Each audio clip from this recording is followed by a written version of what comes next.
Oui, l'homme dédaigna l'organe par lequel il était en communion avec Dieu.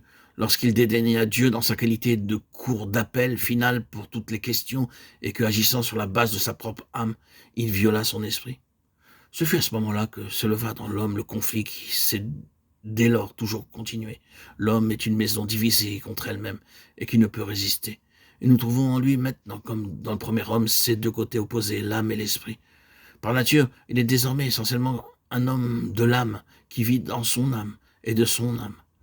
Dans notre Nouveau Testament, il est malheureusement appelé l'homme naturel, mais nous savons tous que le terme réel est l'homme psychique, l'homme qui est gouverné, poussé par son âme, c'est-à-dire par son propre raisonnement, par son propre discernement, par sa propre volonté personnelle, mené par le bout du nez, par son ego, son moi enflé.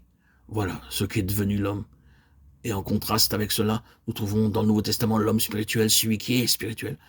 C'est ainsi que s'élève le conflit entre l'âme et l'esprit, entre l'esprit et l'âme, entre ce qui est de Dieu, la pensée de Dieu opposée à notre propre pensée, le raisonnement de Dieu.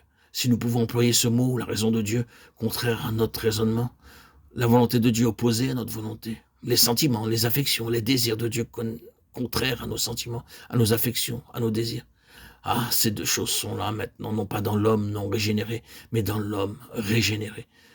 Nous ne parlons pas ici de l'homme en dehors de Christ, nous parlons de l'homme charnel. L'homme charnel est le chrétien sans lequel règne la chair et qui est influencé par elle.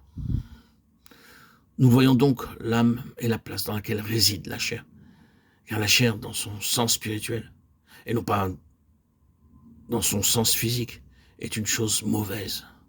Elle a sa propre volonté, elle se dirige elle-même, elle est gouvernée par Satan. C'est la chair, c'est ce qui lutte contre l'esprit. Et nous savons combien le Nouveau Testament montre que la chair est une chose mauvaise. Elle réside dans l'âme naturelle. L'esprit renouvelé par la nouvelle naissance devient le vase dans lequel demeure ce qui est de Dieu. Or, ce conflit est maintenant établi. Nous dirons, je ne le sais que trop, bien que je ne l'ai jamais analysé et compris de cette manière. Mais je le connais, nous le connaissons. Mais la chose grave, c'est que beaucoup d'enfants de Dieu ne sont pas sortis de cet état. Ils y sont encore. Nous pouvons ne pas encore être arrivés au point, mais je puis dire ici qu'il n'est pas dans la volonté de Dieu que ce conflit se prolonge dans toute notre vie spirituelle, que nous soyons toujours dans ce conflit. Il nous faut résumer ici en une ou deux phrases ce dont nous avons parlé. L'aspect de la question fondamentale qui nous occupe ici, c'est que la loi demande une marche dans l'esprit et non point dans la chair ou dans notre propre âme. Elle demande une union céleste avec Dieu dans notre esprit et non point une vie religieuse, psychique, selon nos propres idées. C'est la différence qu'il y a entre Caïn et Abel. Oui, Caïn était un homme religieux, Caïn était un homme qui adorait, Caïn avait apporté ce qui dans son domaine était bon, précieux, ce qui lui coûtait beaucoup. Caïn, à sa manière, était sincère dans sa conviction que Dieu devait être adoré, mais son intelligence était obscurcie, comme l'est toujours l'intelligence de notre âme.